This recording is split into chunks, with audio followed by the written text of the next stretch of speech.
Assalamualaikum warahmatullahi wabarakatuh. Saya Alistia dengan nomor induk mahasiswa 230301031.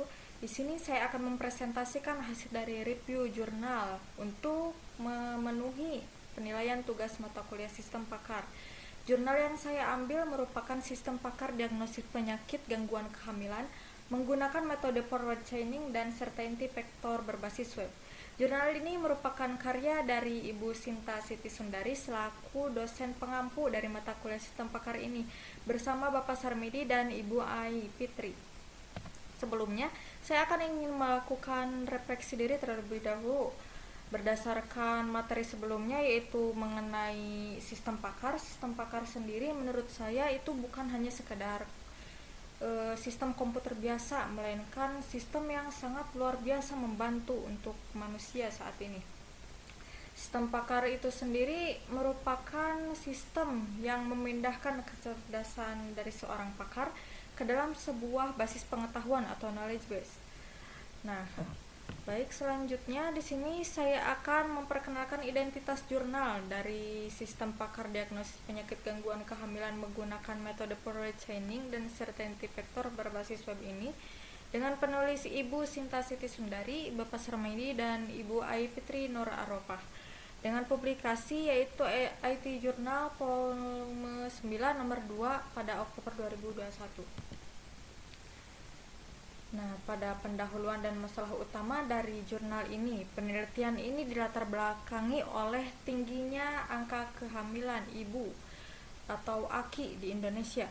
Berdasarkan data Kementerian Kesehatan, pada tahun 2016 tercatat 305.000 kematian ibu per 100.000 kelahiran yang sering kali dipicu oleh masalah kesehatan seperti hipertensi, obesitas, dan anemia. Masalah utama yang diidentifikasi meliputi 1. Ibu hamil sering mengabaikan gejala ringan seperti pusing atau mual sehingga terjadi kerancuan diagnosis. Biasanya ibu-ibu itu mungkin hanyalah ini sakit biasa, nanti juga akan sembuh seperti itu. Lalu adanya hambatan bagi pasien untuk berkonsultasi langsung seperti keterbatasan waktu, kondisi fisik yang lemah, dan kendala finansial. Apalagi biasanya di daerah-daerah yang terpencil itu juga jalannya di kampung-kampung biasanya jalan yang rusak juga membuat kekhawatiran terhadap ibu hamil, dan belum tersedianya aplikasi Sistem Pakar yang spesifik untuk mendiagnosis gangguan kehamilan di lokasi penelitian, dan lokasi penelitian ini dilakukan di Puskesmas Sukahning. Lalu metodologi penelitian ini menggunakan pendekatan kualitatif dengan beberapa komponen teknisi utama, yaitu metode pengembangan sistem menggunakan metode waterfall atau SDLC yang mencakup tahapan analisis kebutuhan, desain sistem, implementasi, pengujian menggunakan black box testing, sehingga pemeliharaan. Dan metode inference atau forward chaining digunakan sebagai teknik pelacakan ke depan yang dimulai dari fakta, yaitu gejala yang diinput user, menuju kesimpulan jenis penyakitnya. Lalu metode kepastian atau certainty vector yang digunakan untuk mengolah ketidakpastian dari jawaban pengguna dan memberikan hasil berupa derajat kepercayaan terhadap diagnosis tersebut. Lalu implementasi teknologi yang digunakan menggunakan sistem bahasa pemrograman PHP dengan basis data MySQL. Dan basis pengetahuan sistem ini mengintegrasikan data medis yang dikumpulkan melalui wawancara dengan bidan dan studi pustaka.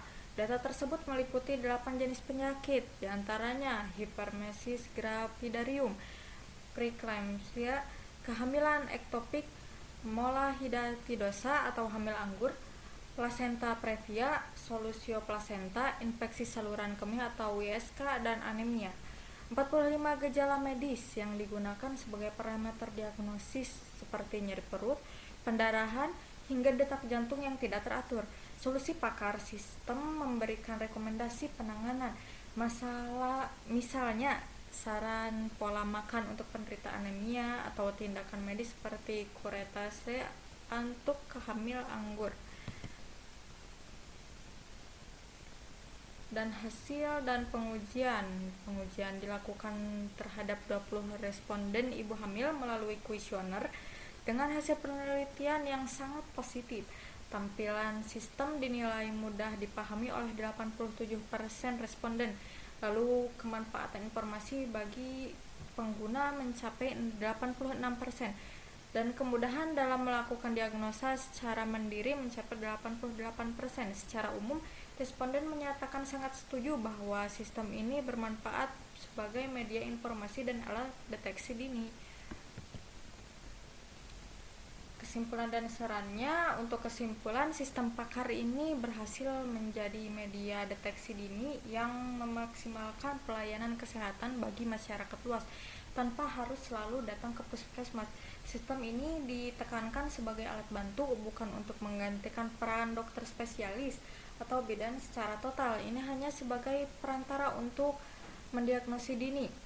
Dan saran pengembangannya yaitu penambahan database penyakit agar hasil identifikasi lebih akurat, melibatkan lebih dari satu pakar dalam menyusun aturan diagnosa, dan pengembangan ke platform mobile, dan penambahan fitur edukasi berbasis video agar lebih interaktif dan mudah diakses di mana saja. Karena biasanya ibu-ibu itu sukanya yang mungkin sudah tertera langsung, jadi berikut berupa aplikasi, karena untuk website mungkin harus mencari dulu ke browser seperti itu. Dan mungkin sekian review jurnal dari saya. Mohon maaf masih terdapat banyak kesalahan, dan terima kasih sebelumnya. Wassalamualaikum warahmatullahi wabarakatuh.